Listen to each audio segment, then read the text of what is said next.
Hi, my name is Scott Layton. Our introduction starts off with a music video, or you may skip to the next chapter. Thank you for watching. Hopefully time well spent.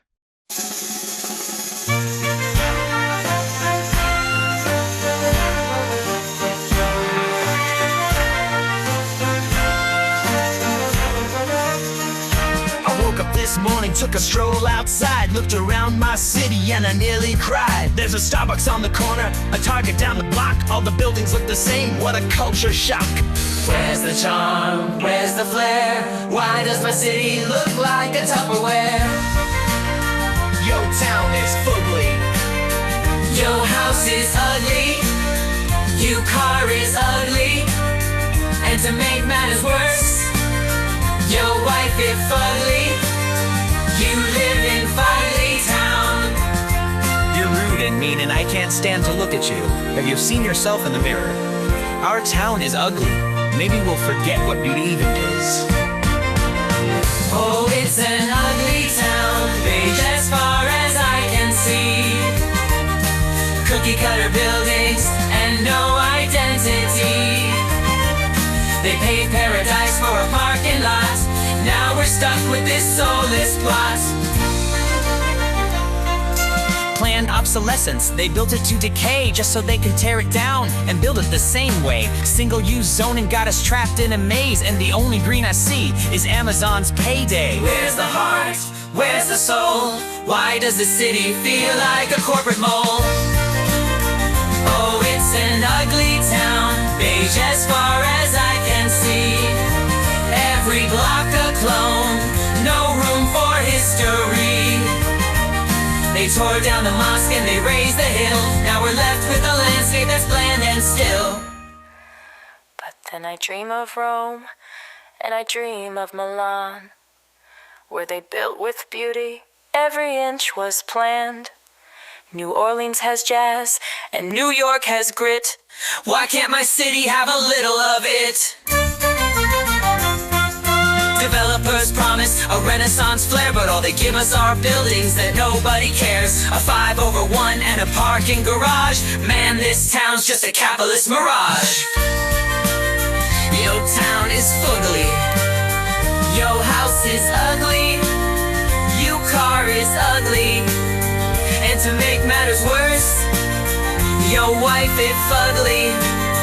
You live in Fugly town. Rude and mean and I can't stand to look at you. Have you seen yourself in the mirror? Our town is ugly. Maybe we'll forget what beauty even is. Oh, it's an ugly town, beige as far as I can see. A plastic paradise, and it's choking me. We need green spaces, some beauty and charm, before this bland machine does permanent harm. Let's reclaim our cities, make them places to stay, where art and joy grow, not just decay. So if your town's ugly, let's rise and agree. We'll make it less beige for humanity. Yo town is fugly.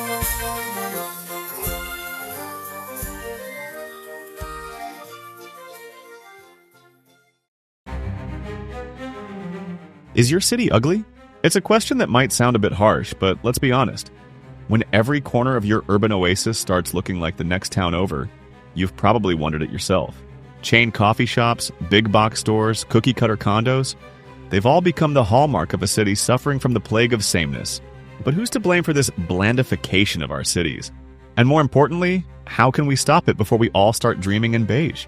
Walk down the main street of almost any American city, and what do you see? A Starbucks, a Target, and maybe a Chipotle for good measure. Sure, these places are convenient, but where's the charm?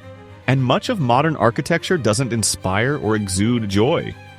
Let's face it, most of modern architecture is ugly, cheap, and not built to last, as we'll explain. Where's the sense of place in most of America?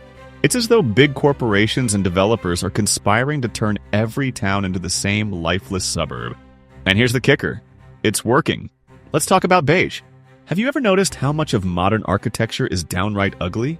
The prevailing style of the past few decades seems to prioritize cheapness, function, and uniformity over beauty, individuality, and permanence.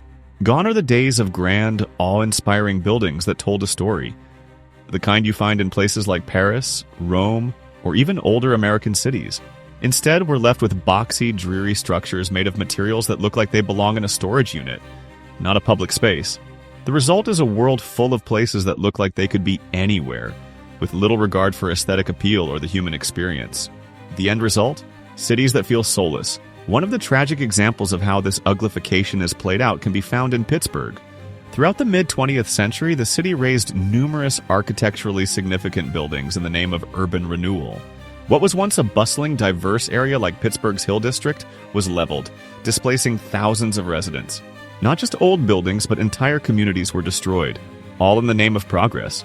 The city's aggressive renovations led to the replacement of iconic structures with the cold, modernist monstrosities that plagued many American cities at the time. But Pittsburgh's story is also one of learning from past mistakes. After decades of urban blight, the city has gone through several renaissances, where it slowly started to embrace its rich history and use that as a foundation for future growth. Take the aforementioned $600 million makeover, where Pittsburgh focused on redeveloping its central districts while maintaining the character and heritage that made them unique. Through trial and error, Pittsburgh learned that when a city erases its history, it erases its soul. And in doing so, it loses the very thing that makes it worth visiting, living in, or investing in. Covington, a city just across the river from Cincinnati, offers a powerful example of how even smaller cities can pivot from the abyss of urban sameness. In the past, this area was dominated by outdated industrial land, empty parking lots, and vacant buildings. Specifically, the hulking former IRS processing facility. This massive chunk of land, complete with the immense parking lot surrounding it, was ripe for redevelopment, but posed a significant challenge. It wasn't just about cleaning up the physical space. It was about rethinking the whole idea of what the area and the city could become. Now, Covington is embracing what many cities fail to do: a thoughtful, people-centric redevelopment that honors the past while pushing for the future. The city raised the IRS building and its surrounding grounds with plans for a mixed-use development that will include office spaces, apartments, retail shops, and public spaces.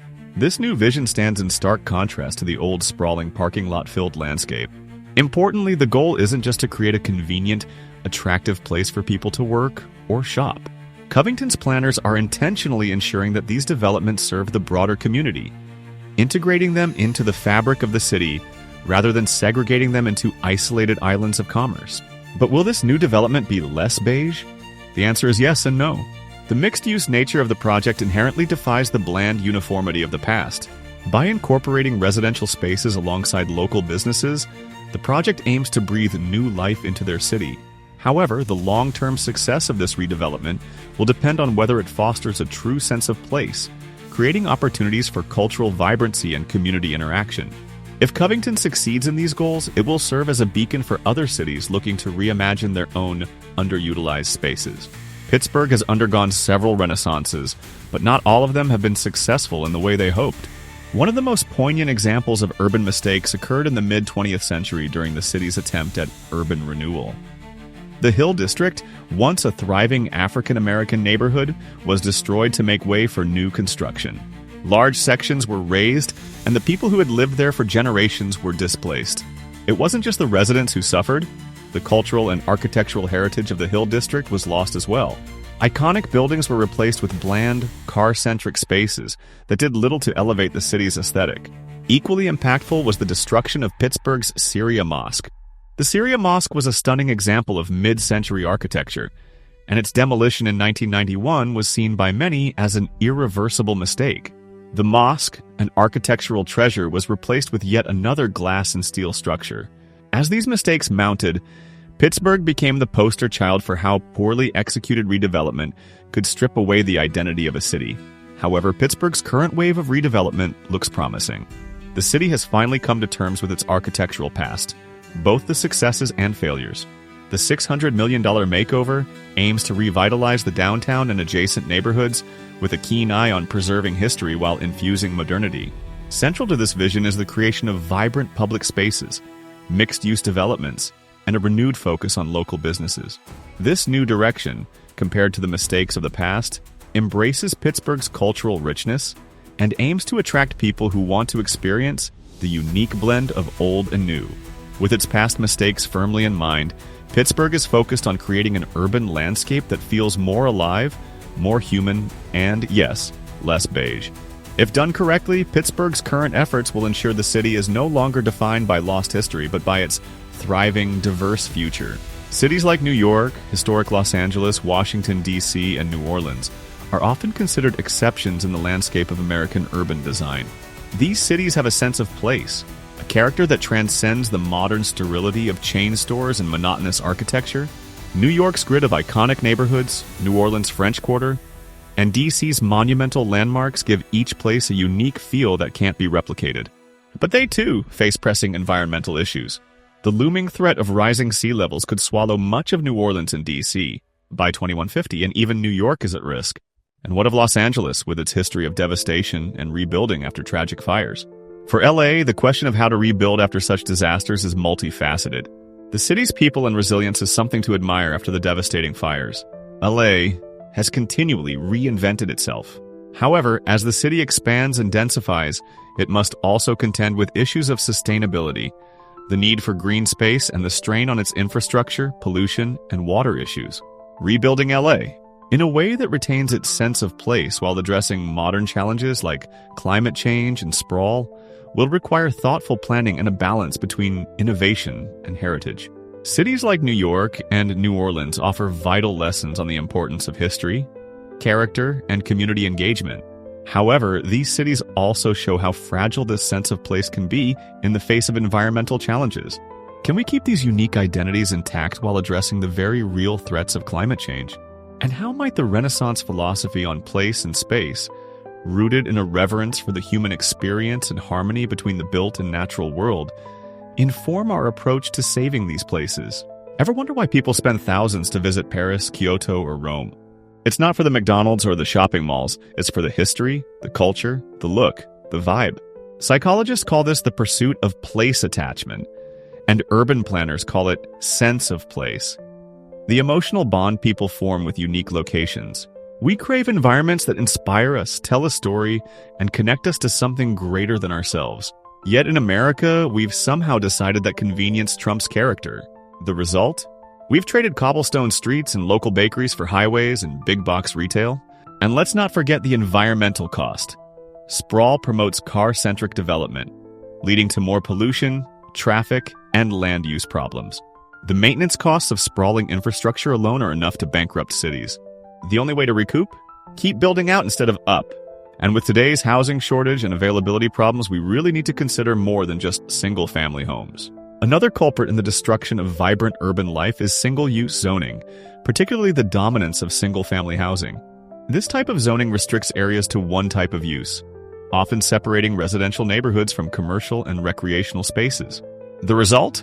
Endless suburban sprawl, increased reliance on cars, and a lack of affordable housing options. What's the solution? Cities need more apartment and condo buildings, not just for density, but for diversity. Mixed-use developments that combine residential, retail, and office spaces create walkable communities where people can live, work, and play without needing a car.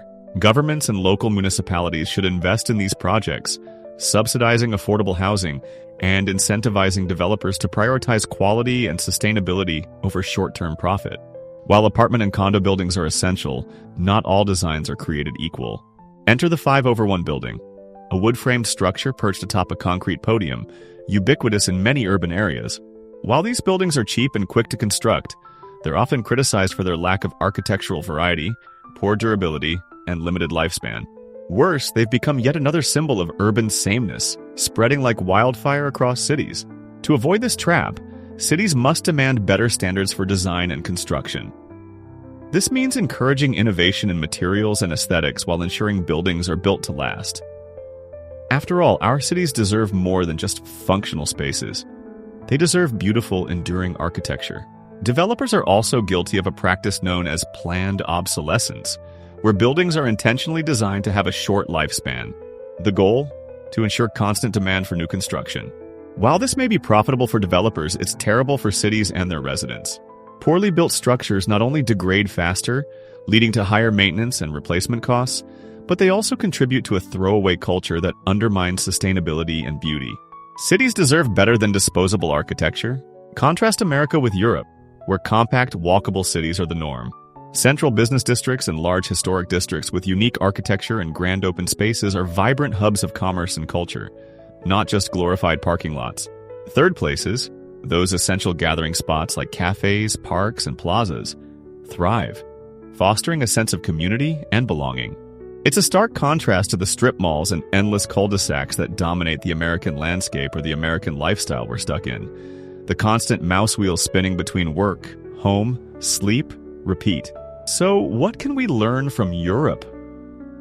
For starters, preserving history matters. Because history is not just a record of what's past, it's a guide for what's possible. Cities that embrace their unique stories tend to attract tourists and residents alike.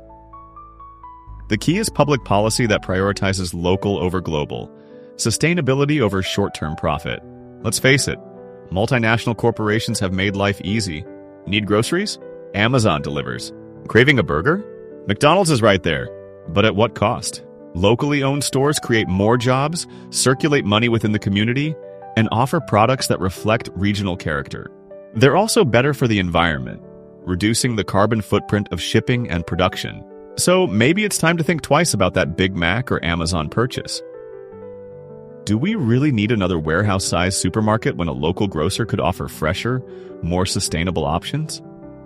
Should art and beauty only be for the rich, or can we design cities that inspire everyone, regardless of income? To save our cities, we need to start with a fundamental shift in how we view urban life. This means rethinking public policy to prioritize human-scale development, investing in public spaces, and promoting local businesses. It also means addressing the root of the problem, the greed that drives consolidation and homogenization. The solution isn't rocket science. It's about creating places that make us want to be there, places that offer joy, respite, and inspiration. Cities should be designed for people, not cars, for communities, not corporations, and most importantly, they should reflect the unique stories of the people who call them home. The Renaissance wasn't just about art, it was about rethinking how humans could live in harmony with their surroundings. The ideas of balance, beauty, and civic pride were at the core of how Renaissance thinkers approached cities. In contrast to the sterile, impersonal approach of modern development, the Renaissance embraced spaces that inspired thought and reflection. Places that were designed not just for function, but also for beauty and communal interaction.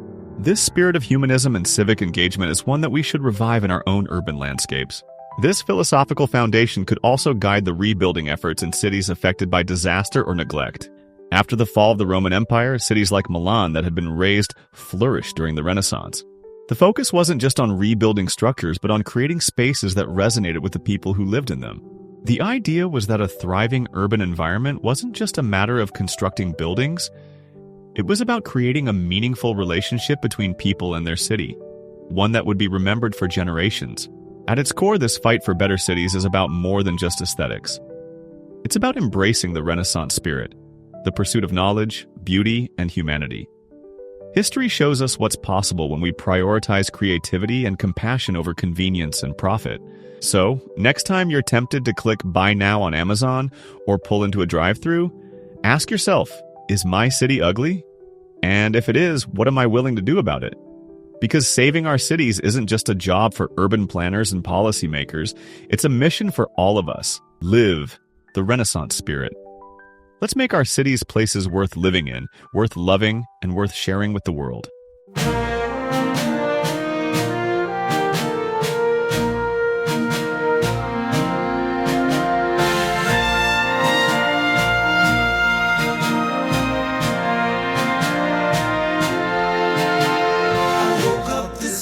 Took a stroll outside, looked around my city and I nearly cried. There's a Starbucks on the corner, a Target down the block. All the buildings look the same, what a culture shock. Where's the charm?